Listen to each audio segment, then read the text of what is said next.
नमस्कार। संस्कृत वयुनम चैनल पर आप सभी का हार्दिक स्वागत है। पढ़े चाणक्य बने चाणक्य इस श्रृंखला में आचार्य चाणक्य हमें निर्भय होने की बात जो है वह बताते हैं।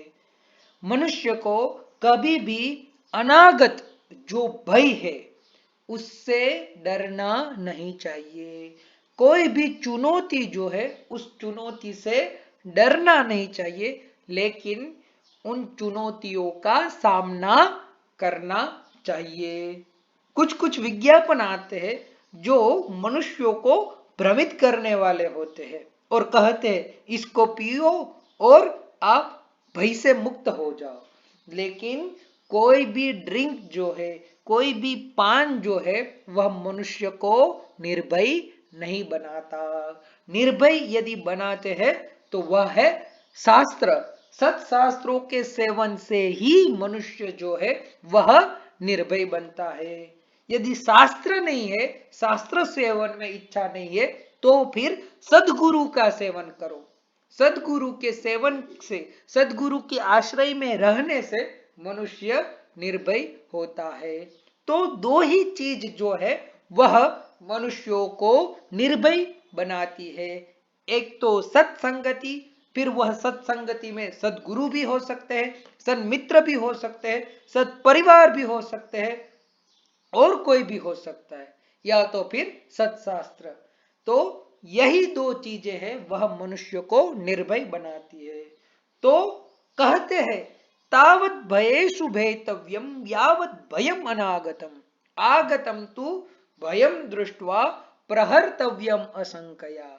जब तक हमारे सामने कोई भय यानी चुनौती उपस्थित नहीं हुई है, तब तक यदि डरना है तो डरो कि उस चुनौती के बारे में क्या करूंगा, उस चुनौती का निराकरण कैसे करूंगा, उस भय स्थान को मैं कैसे दूर कर सकता हूं, इसके बारे में सोचना चाहिए। क्योंकि बिना सोचे कोई भी कार्य जो है वह सफल नहीं होता। बिना मंत्रणा के कोई भी कार्य सफल नहीं हो सकता। इसलिए जब तक हमें कुछ वह चुनौती सामने नहीं आई है तब तक डरना चाहिए। क्योंकि जब डरेंगे, जब हमें भय लगेगा, तभी उनका उपाय भी प्राप्त होगा।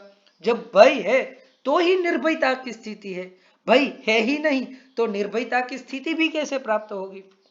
आजकल बच्चे ज्यादा भय को प्राप्त होते हैं, एग्जाम के भय से, सेमिनार के भय से, वाइवा के भय से, या न जाने कौन कौन सी चीजों से मनुष्य जो है या छात्र जो है वह भय को प्राप्त करते हैं।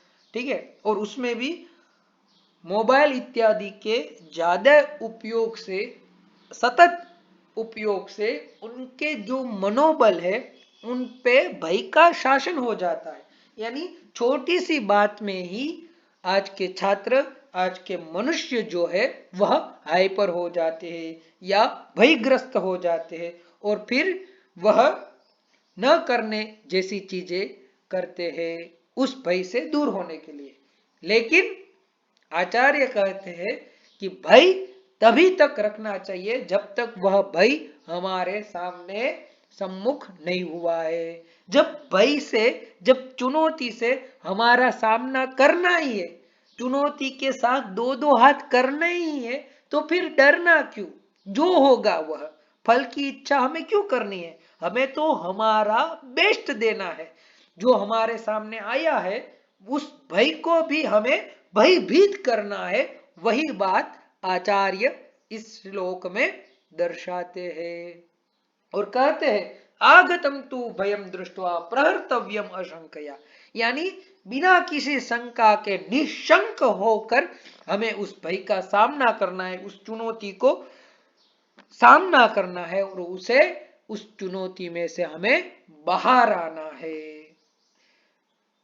तो इस प्रकार से प्रस्तुत श्लोक के माध्यम से आचार्य हमें निर्भय होने का ज्ञान जो है वह प्रदान करते हैं और इसी में हमें ज्ञान होता है निर्भय जो है वह हम सिर्फ और सिर्फ दो चीजों से हो सकते हैं, एक तो सत्शास्त्र और एक सद्गुरु। अस्तु।